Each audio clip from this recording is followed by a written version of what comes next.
হয়, আচলতে ধৰ্ষণকাৰীক শাস্তি প্ৰদানৰ দাবীত এনেদৰে উত্তাল হৈ পৰিছে মাটিয়াৰ ৰাজপথ আৰু গোৱালপাৰা জিলাৰ মাটিয়াত 13 তাৰিখে সংঘটিত হৈছিল এক ধৰ্ষণ কাণ্ড আৰু এই ধৰ্ষণ কাণ্ডৰ পিছত এনেদৰে সহস্ৰাধিক লোক ওলাই আহিছে। বিভিন্ন দল সংগঠন ইয়াত ওলাই আহিছে। ধৰ্ষণকাৰীক উপযুক্ত শাস্তি দিব লাগে। এগৰাকী বৃদ্ধা 70 ঊৰ্ধ্বৰ বৃদ্ধা মহিলা এগৰাকীক ধৰ্ষণ কৰা হৈছিল আৰু তাৰ পিছত আচলতে এনেদৰে সহস্ৰাধিক লোকৰ সমদল উলিওৱা দেখা গৈছে। আৰু এইখিনি এটা কথা যে একাংশ দ মাটিৰ আচলতে শ্ৰেণী পৰিৱৰ্তন নকৰাকৈ একাংশ সন্দেহযুক্ত লোকৰ যি বসতি স্থাপন হৈছে আৰু সেই তেনে লোকৰ দ্বাৰা এই ঘটনা সংঘটিত হোৱা বুলি স্থানীয় ৰাইজে দাবী উত্থাপন কৰে। আৰু তাৰ পিছত এনেদৰে আমি দেখুৱাইছোঁ যে আজি ৰাতিপুৱা মাটিয়াত আচলতে মাটিয়া সচেতন নাগৰিক মঞ্চ আৰু ইয়াৰ বিভিন্ন দল সংগঠনৰ সহযোগত এনেদৰে বিশাল এক প্ৰতিবাদী সমদল উলিয়াইছে আৰু সমদলৰে আচলতে চৰকাৰ প্ৰশাসনক তেওঁলোকে দাবী উত্থাপন কৰিছে যে এই হত্যাকাৰীৰ মানে ধৰ্ষণকাৰীক আচলতে দৃষ্টান্তমূলক শাস্তি দিব লাগে। মই কথা পাতিব বিচাৰিম যিহেতু এটা ডাঙৰ ঘটনা এটা সংঘটিত হৈছে তাৰ পিছত আজি প্ৰতিবাদ কি ক'ব?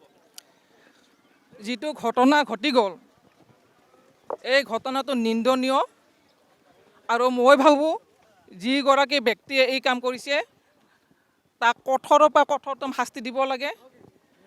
প্ৰশাসনে যিখিনি কৰিছে প্ৰশাসনক আমাৰ মাটিয়াৰ পুলিচ বিভাগক মই ধন্যবাদ জনাইছোঁ। আমাৰ মাটিয়াবাসী ৰাইজৰ পিনৰ পৰা যিহেতু বৰষুণৰ বতৰ বহুত কষ্ট কৰি ৰাতি 1-2 বজালৈকে তেওঁলোকে হেৰি কৰি ধৰিছে, সেইখিনি ঠিকেই আছে।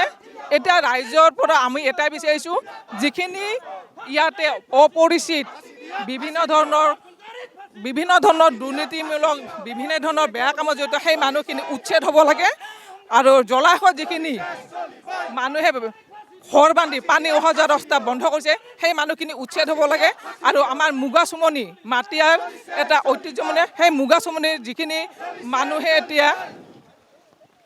এতিয়া আচলতে আমি দেখুৱাইছোঁ গোৱালপাৰা জিলাৰ বিভিন্ন দল সংগঠন আজি একত্ৰিত হৈছে, প্ৰতিবাদ হৈছে আৰু ইয়াৰ মূল কাৰণটো হৈছে যে এগৰাকী 70 বয়সীয়া মহিলা এগৰাকীক ধৰ্ষণ কৰা হৈছিল আৰু ইয়াৰ সমান্তৰালভাৱে আচলতে ইয়াত গোৱালপাৰা জিলাখনত শেহতীয়াকৈ এনে ঘটনা সংঘটিত হ'ব লৈছে একাংশ সন্দেহযুক্ত লোকৰ দ্বাৰা। আৰু এই ক্ষেত্ৰত এই প্ৰতিবাদ যাতে শ্ৰেণী পৰিৱৰ্তন নকৰাকৈ একাংশ লোকে বসতি স্থাপন কৰিব নোৱাৰে তাৰো দাবী উত্থাপন হৈছে। কি ক'ব? হয়, নিশ্চিতভাৱে বৰ্তমান গোৱালপাৰা জিলাখন অবৈধ বেদখলকাৰীৰ উন্মভূমিত পৰিণত হৈছে আৰু ইতিমধ্যে আপোনালোকে এটাই গম পাইছে যে যোৱা 13 জুলাই তাৰিখে এগৰাকী বৃদ্ধ মহিলাক পাখণ্ডই ধৰ্ষণ কৰিছে। আমি ইতিমধ্যে অসম চৰকাৰক দাবী জনাইছোঁ যে এই ধৰ্ষণকাৰীগৰাকী যাতে কোনো কাৰণতে আইনৰ সুৰুঙেৰে বাচি যাব নোৱাৰে, এই ধৰ্ষণকাৰীগৰাকী যাতে আইনৰ জৰিয়তে দৃষ্টান্তমূলক শাস্তি পায় তাৰ কাৰণে আমি দাবী জনাইছোঁ। ইতিমধ্যে কেইদিনমান আগতে এগৰাকী নাবালিকাক ধৰ্ষণ কৰা হৈছে আৰু আজি এই 2 দিনমান আগতে এগৰাকী বৃদ্ধ মহিলাক ধৰ্ষণ কৰি যি ঘটনা সংঘটিত কৰিছে এয়া নিশ্চয়কৈ নিন্দনীয়।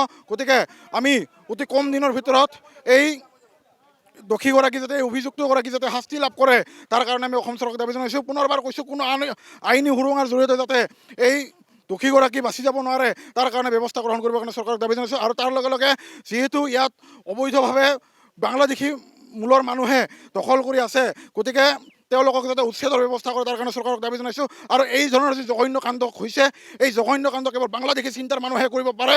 গতিকে এনেধৰণৰ ব্যক্তিবিলাকক দৃষ্টান্তমূলক শাস্তি প্ৰদান কৰিবৰ কাৰণে অসম চৰকাৰৰ গৃহ বিভাগক দায়িত্ব। গোৱালপাৰা জিলাৰ আছুৰ সভাপতিগৰাকী আছে, মই জানিব বিচাৰিম কি ক'ব সমগ্ৰ ঘটনাটো আৰু গোৱালপাৰা জিলাত যিহেতু কিছুদিনৰ পৰা আচলতে সঘনে সংঘটিত হৈছে এনেকুৱা ধৰ্ষণ বা হত্যাকাণ্ড। হয়, আচলতে সম্পূৰ্ণ ঘটনাটো দুৰ্ভাগ্যজনক। আচলতে আমি উদ্বিগ্ন প্ৰকাশ কৰিছোঁ, লগতে আমি চিন্তিত।